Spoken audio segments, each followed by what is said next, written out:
So you said last week that you were sort of building a playing right. It feels like probably after the week you've had, you're still very much doing that. You must be so proud and pleased that the lads have done that. Yeah, I think we're going to be doing that for a while. So much change again, so much to deal with, disruption. So I'm really pleased. The mentality of the group is really good to just keep going and persevere. The first half was just nowhere near good enough, especially after the work we've done this week and what we really focused on for the game, we just didn't do. And I think it's a really important message for the lads that they need to trust the work, because a little bit of tension takes over when they're out here still at the moment. And I understand it after last season how difficult that was. So second half, we started really poorly, made subs, which helped us a lot.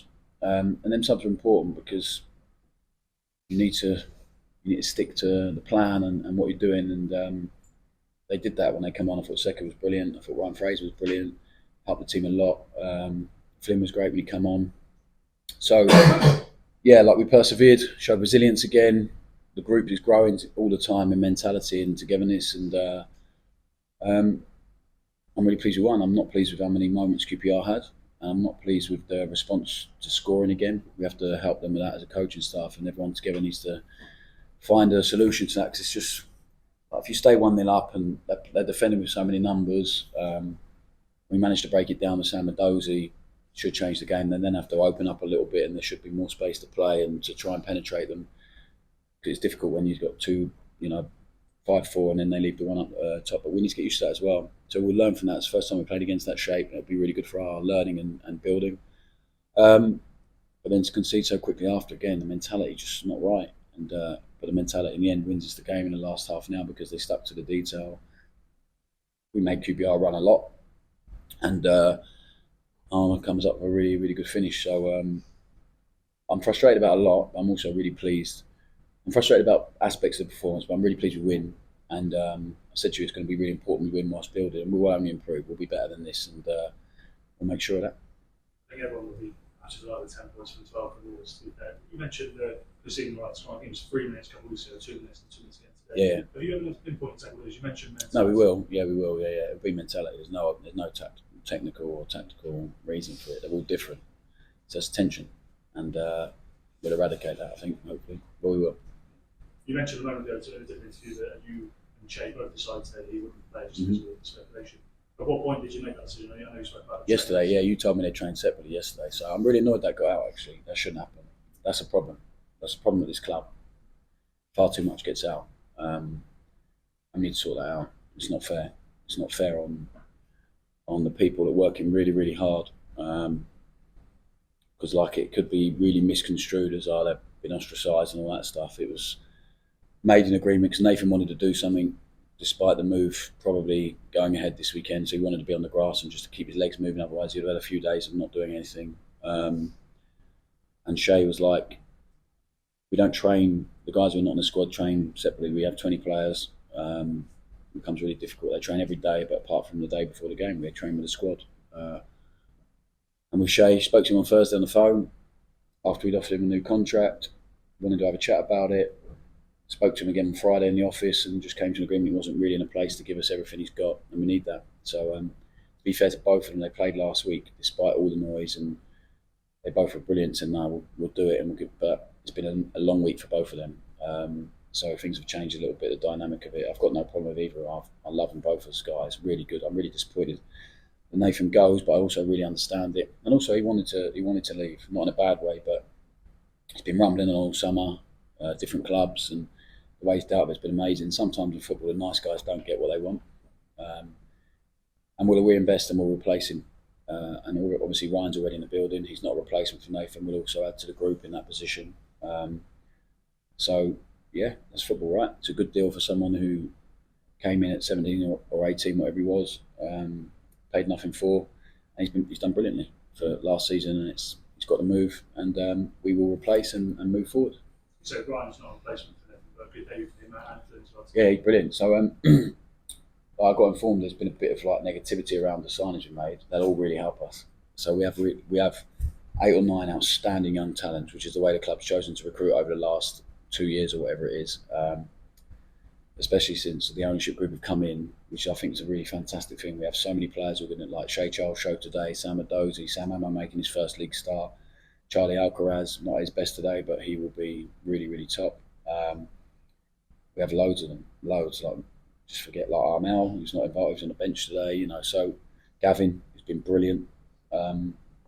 So that they're really exciting, but they need some experience to help them.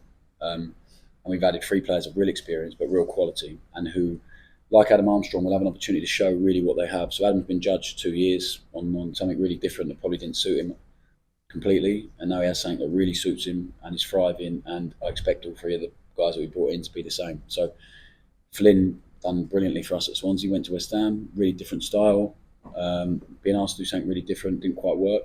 He'll come back here and he'll be the guy that he was at Swansea and thrive. Ryan Fraser the same, and Mason played for a season under a manager at Everton that he loved in a certain way, and probably played the best football he's played. And then it's been very different since then. So there's no right or wrong way. I'm not, it's not a criticism of anyone, but sometimes football's about timing, how you fit into a manager's plans, and they all fit in here, and they'll all be great. I said during the game, Gavin must be like the unluckiest keeper in the league. Yeah, I'm annoyed for him that we've conceded so many goals. We have to sort it out, because he's been great. He made a couple of really big saves for us today. He shouldn't have to.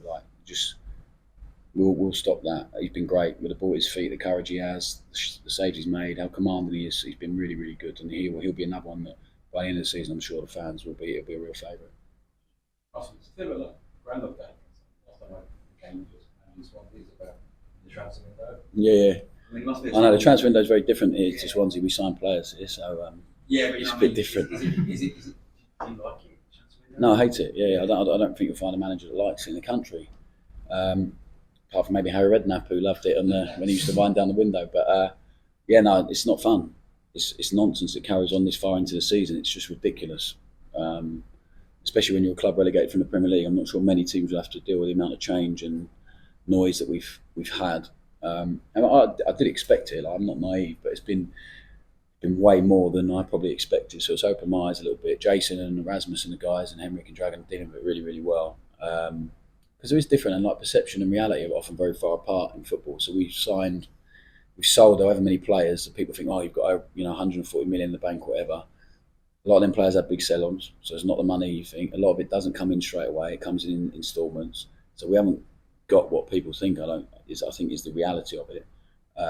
So I've got no complaints in how we're dealing with it, and the squad has been really strengthened this week, and by the end of this week it will be stronger. So players leave, we'll make sure that we replace them, and we'll be stronger and ready to move forward. But I can't wait for it to close. Adam Armstrong, getting the 20 goals this season. Yeah, he's been amazing. So he's a talented footballer, but also the effort he gives. He just listens to the detail, he listens to the work, he trusts it. I think he's enjoyed himself. I think he feels how much we really value him. And I think that's really important for any player. But also just like the work rate. He makes 2 huge tackles at the end of the game, wins one, the ball squirms away, and then he wins the next one. Just incredible. Like he's a really top person and a really top player, and he'll be really important. He'll score a lot for us this season. Russell, I just wanted to ask you about Jack Stevens, who came off about 25 minutes. Looked like he needed to come off. Yeah, it's a real negative for us. It looks like a bad one, so I think we have to fear the worst, unfortunately. Fear the worst, and if it's anything any better than that, then be quite happy. But I'll be devastated for Jack if it's as bad as we think. So we'll have to wait and see. Lindown's come on instead of him. Probably came on earlier than you would have expected. Yeah, way too early, really. He came in, real settled in. I think he made 140 out of 115 passes. Did he? That detail at Swansea carrying through to here. That's probably what's that helps. It helps. I promise I don't just sign players I've worked with before, but it really, in certain positions, it really helps. Like Ryan Manning was a no-brainer on a free, and he'll get fitter and get better. Understands the work. Flynn has got his move to a Premier League plan in this league, and he'll be really outstanding for us. He'll help Shay Charles. But Shay was brilliant when he moved back to centre half as well. So we have flexibility. Flynn's flexible. But yeah, I'm really pleased with Flynn. He probably shouldn't have played that long, being honest, but it was a call we had to make, and I think he was great.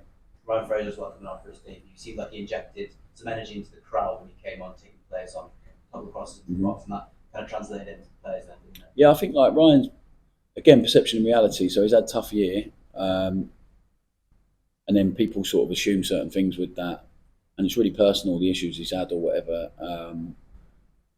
But I know him as a really good character and a really, really brilliant player, and I think that's all we'll get here. I don't see any other alternative really. So I think I'm really pleased for him. He started so well today. He's going to be a really excellent signing for us. I think it'll be better than people think, and I hope after today people feel more positive about the people we've brought into the club. So I think they're really, really good additions.